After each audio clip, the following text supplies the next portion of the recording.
नमस्कार friend, BPSC academy YouTube channel में आप लोगों का स्वागत है। आज हम एक फिर नए टॉपिक के साथ आप लोगों के सामने आए हैं और आज का जो हमारा विषय है वह एक विषय न होकर के हम दो विषयों पर बात करेंगे। और यह विषय होगी, पहला विषय तो हमारा होगा बिहार पुलिस के कटऑफ को लेकर के, और साथ ही साथ हम इसमें डिस्कस करेंगे कि बिहार पुलिस में आखिर कितनी धांधली हुई, क्या इस बात में सत्यता है, और साथ ही साथ हम इस पद्धति को भी एक्सपोज करेंगे, बिहार पुलिस के जो एग्जाम पैटर्न है उसको भी एक्सपोज करेंगे और किस प्रकार से इसमें धांधली की जाती है वो सारे चीजों को आप लोगों के सामने रखने का प्रयास करेंगे। तो सबसे पहले हम इस वीडियो में कटऑफ के बारे में चर्चा कर लेते हैं। मेरा जो एग्जाम पड़ा था वह एग्जाम बिहार पुलिस के जो फर्स्ट सिटिंग का एग्जाम था उसमें पड़ा था। वहां पर मेरा स्वास्थ्य अच्छा नहीं था जिसके कारण मैं ज्यादा क्वेश्चन को सोल्व नहीं कर पाया। फिर भी मैंने 75 क्वेश्चन को सोल्व किया था और मैंने जो क्वेश्चन था वो सारे अटेम्प्ट किए थे, लेकिन मेरा जो 75 क्वेश्चन था वो सही हुआ था। और मैं जनरल कैटेगरी में आता हूं तो मुझसे किसी का ज्यादा कटऑफ तो जा ही नहीं सकता। फिर भी कई छात्र यह बता रहे हैं कि उनका 80 है, 85 है और 90 है, फिर भी उनका रिजल्ट नहीं हो पाया है। तो यहाँ पर ऐसा क्यों हो रहा है वो तो मेरे समझ से बाहर है, लेकिन यहाँ पर दो ही चीज हो सकती है। एक तो यह चीज हो सकती है कि वे छात्र अपने क्वेश्चन को अच्छे से मिलाए नहीं होंगे, और यह भी हो सकता है कि जो क्वेश्चन उनको सही लगता हो वह क्वेश्चन वास्तविकता में गलत हो। या फिर यह हो सकता है कि बिहार पुलिस में नॉर्मलाइजेशन की मेथड को अपनाया हो, नॉर्मलाइजेशन करके किसी शिफ्ट के नंबर को आगे किया गया है और किसी शिफ्ट के नंबर को कम किया गया है। जैसा कि बहुत से छात्रों द्वारा यह कहा जाना था कि बिहार पुलिस के जो पहले सिटिंग का एग्जाम था उसमें क्वेश्चन के लेवल अच्छे खासे थे, और मुझे भी यही लगता है कि उसमें क्वेश्चन थोड़े स्टैंडर्ड टाइप के पूछे गए थे। तो हो सकता है इसके कारण भी मुझे कम मार्क्स पर सिलेक्शन मिला है। लेकिन मेरी जो बात है मैंने आप लोगों के सामने रख दी कि मुझे 75 नंबर पे सिलेक्शन मिल गया था। इसके बाद आप लोगों के लिए मैं बिहार पुलिस को पूरी तरह से एक्सपोज करता हूं कि किस प्रकार से बिहार पुलिस अपने कृत्यों को छुपाती है, अपने काले चीजों को छुपाती है। सबसे पहले बिहार पुलिस में यह एक पद्धति है कि इसमें क्वेश्चन पेपर को बाहर नहीं लाया जाता है, बाहर लाया जाने का प्रबंध नहीं है। यह अपना एक कहते हैं कि सेफ्टी रूल है मेरा, जिससे मैं क्वेश्चन को बाहर नहीं जाने देता हूं। लेकिन अभी हर एक स्टूडेंट के मोबाइल में बिहार पुलिस के क्वेश्चन पड़ा होगा, मेरे भी मोबाइल में पड़ा हुआ है बिहार पुलिस का क्वेश्चन। तो मैं बिहार पुलिस से यह पूछना चाहता हूं कि आपने जब बिहार पुलिस के जो प्रश्न पत्र थे उसके बाहर आने नहीं दिया, तो मेरे पास अभी इसका क्वेश्चन कैसे पड़ा हुआ है? सबसे पहले आप इसका जवाब दीजिए। और उसके बाद आपसे मैं यह पूछना चाहता हूं कि जब आप एक रिजल्ट को जारी करते होंगे तो आप तो यह तो डिसाइड करते ही होंगे कि इसमें कितने व्यक्तियों को सिलेक्ट करना है, कितने अंक के ऊपर सिलेक्ट करना है और कितने अंक के नीचे इनको छाड़ देना है। तो आप उस अंक को प्रकाशित क्यों नहीं करते, यानी कि बिहार पुलिस का कटऑफ को क्यों नहीं प्रकाशित करते, जबकि आपके पास उसका खाका तैयार है, फिर भी आप उसके प्रकाशन को लेकर के आपके मन में शंका है कि हम जब इसको प्रकाशित करेंगे तो हो सकता है कि लोगों को यह पता चल जाए कि मेरा इतना नंबर था और मेरा सिलेक्शन नहीं हुआ, क्योंकि आपको 30 नंबर के भी छात्रों को सिलेक्शन देना है। जैसा कि अभी एक सोशल मीडिया पर प्रश्न पत्र वायरल हो रहा है, आंसर शीट वायरल हो रहा है, जिसमें एक छात्र है जिसका सिर्फ और सिर्फ 30 नंबर अटेंड है।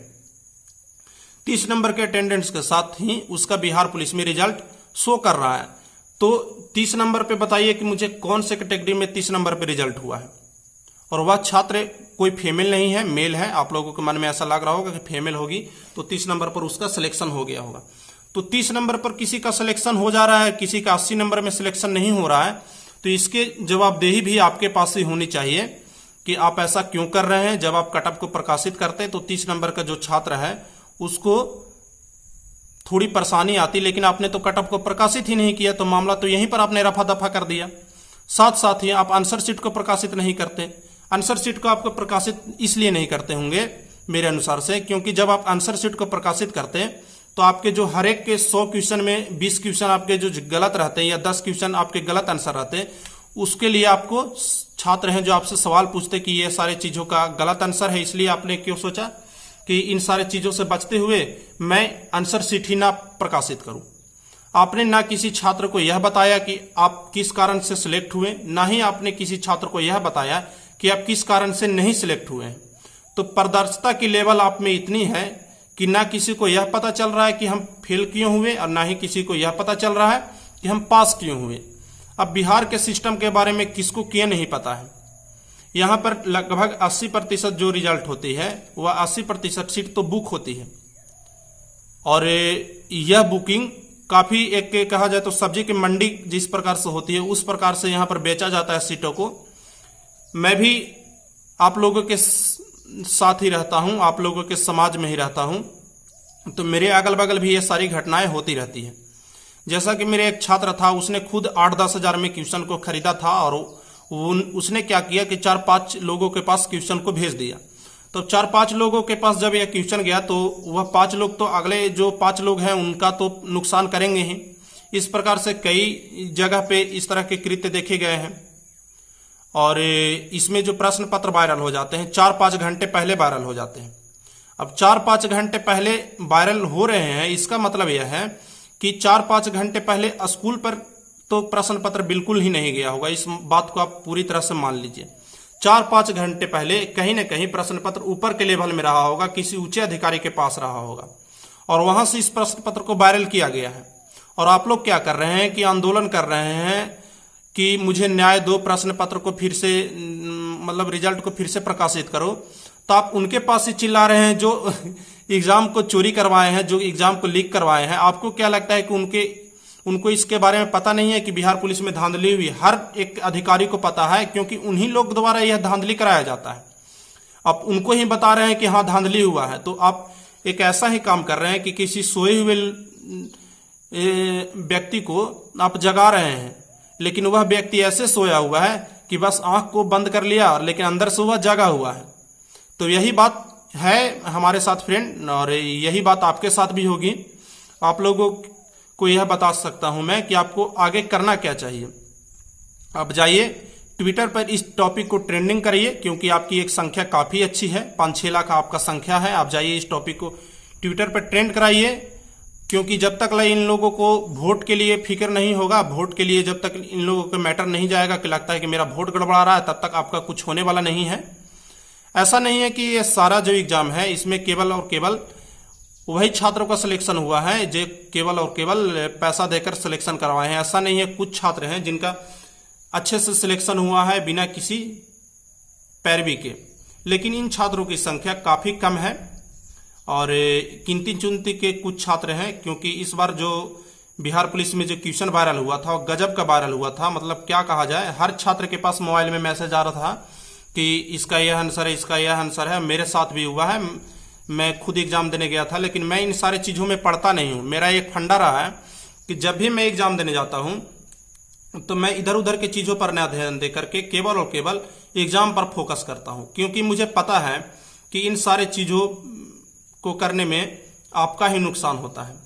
आप ही किसी अदर छात्र के आप हक को मार रहे हैं, और खुद जब आपको नहीं रिजल्ट होता है तो आप जाकर के प्रदर्शन करते हैं कि हाँ मेरा रिजल्ट नहीं हुआ, लेकिन जब आपको मौका मिलता है तो आप इन सारे चीजों को खुद से करने लगते हैं। तो मैं इसके लिए इन सारे चीजों से बचा रहा हूं, और मैं कभी इन सारे चीजों को फॉलो नहीं करता हूं। ये मेरे लाइफ का 8वां या 10वां रिजल्ट होगा इन 1-2 सालों में।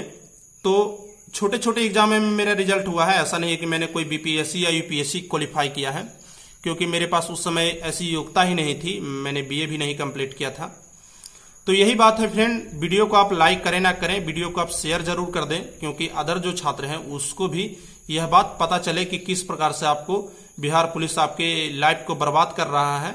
अगर कोई बिहार पुलिस में वैकेंसी आती है तो आप उसको उतने लेकर तैयारी मत कीजिए। जैसा कि अभी एक वैकेंसी आने वाली है 10,000 के, तो आप उस लेवल को तैयारी मत कीजिए, आप 2,000 के लेवल को तैयारी कीजिए, क्योंकि आपके जिस सिलेक्शन होने वाली है वो 2,000 पोस्ट के लेकर ही होने वाली है। समझ रहे हैं मेरी बात को? क्योंकि बाकी 8,000 तो पोस्ट है वह कहीं ना कहीं बुक है। अगर मान लीजिए कि अभी जो एग्जाम में रिजल्ट प्रकाशित किया गया है वह करीब करीब 55 से 56,000 रिजल्ट को प्रकाशित किया गया है। 55 से 56,000 रिजल्ट में करीब 30,000 जो स्टूडेंट हो गए, 30 से 40,000 जो स्टूडेंट वह इधर उधर से प्रश्न पत्र को पाकर एग्जाम निकाले हैं, या फिर यह हो सकता है कि उनका सेटिंग हो कहीं से, वह 10-20,000 या 40,000 में सेटिंग करवा करके वह निकाले हो एग्जाम को। तो वो छात्र आगे भी सेटिंग करवाएंगे, दौड़ में भी सेटिंग करवाएंगे, और दौड़ में आपको पता है कि 5 में से एक ही को सिलेक्शन मिलना है, 5 गुना अधिक छात्रों को लिया गया है। तो वह छात्र जो ईमानदारी से दौड़ में जाएंगे, दौड़ को अच्छे तरह से निकालेंगे, वहां पर भी उनको प्रॉब्लम होगा। प्रॉब्लम यह होगा कि जब आप दौड़ को निकालेंगे तो वहां पर भी आपको नहीं है बताया जाएगा कि आप क्यों, कितना नंबर आप ला करके इस चीज को क्वालिफाई किए हैं। और आप लोगों को पता होगा कि दौड़ के नंबर पर भी सभी लोगों को ज्वाइनिंग होता है, तो आपको जाकर के मेरिट में छाट देंगे। तो यही परेशानी है यहाँ पे। तो आप लोगों को इसीलिए कह रहा हूं कि आप लोग अपना जो तैयारी है वह 2000 के लेवल पे लेकर के चलिए, तभी आपका हो सकता है। बिना बिहार में सिटिंग के कोई भी चीज नहीं हो सकता है। तो जो छात्र का सिलेक्शन हो गया है वह दौड़ की तैयारी करे, और जिनका सिलेक्शन नहीं हुआ है वह किसी अच्छे दलाल से सेटिंग करवाए। समझ रहे हैं मेरी बातों को? मजाक में कर रहा हूं दोस्त, ऐसा बिल्कुल ना करें, क्योंकि अगर सभी कीचड़ में जाएंगे तो आपको भी कीचड़ में जाने की जरूरत नहीं है। अपने तैयारी को इम्प्रूव कीजिए और इस चीज के बारे में अपना आवाज को उठाइए, ट्विटर पर उठाइए, सरकार को ट्वीट कीजिए, उनके फेसबुक आईडी पर ट्वीट कीजिए, ताकि सरकार को पता चले कि अब छात्र है जो बेवकूफ नहीं रहे हैं, हमारे सारे चीजों को यह समझते हैं। अभी इलेक्शन है तो अभी बिहार पुलिस का रिजल्ट दिया जा रहा है और फिर से बिहार पुलिस की नई वैकेंसी दी जा रही है। जब इलेक्शन खत्म हो जाएगी ये सारी भी चीजें खत्म हो जाएगी। तो यहाँ पर सारी चीजें इलेक्शन से डिपेंडेंट रहती है। तो वीडियो को दबाकर शेयर कीजिए, लाइक करना, कमेंट करना, सब्सक्राइब करना आप पर निर्भर करता है, लेकिन वीडियो को शेयर जरूर करें, क्योंकि यह वीडियो आप लोगों के लिए ही डेडिकेटेड है। और ऐसा वीडियो मैं बनाना नहीं चाहता था, लेकिन फिर भी मैंने सोचा कि मैं इन सारे चीजों को मैंने अपने आंखों के सामने देखा है, आंखों के सामने मैं इन सारे चीजों को महसूस किया हूं एक छात्र होने के नाते, और एक जिम्मेवार छात्र होने के नाते मुझे यह टॉपिक पे आवाज उठानी चाहिए। मेरे पास भी समय का अभाव रहता है, मैं भी एक एम्प्लॉय हूं, रेलवे एम्प्लॉय हूं, तो मेरे पास भी समय नहीं रहता। ऐसे मुझे बिहार पुलिस में जाना नहीं है, तो मुझे तो कोई खास फर्क नहीं पड़ता है इन सारे चीजों से। लेकिन फिर भी इसके विरुद्ध आप जवाब जरूर दें सरकार को कि आपने ऐसा क्यों किया और इसके लिए मेरी क्या रणनीति है। तो आज के लिए बस इतना ही फ्रेंड, मिलते हैं फिर अगले वीडियो में, तब तक के लिए बाय।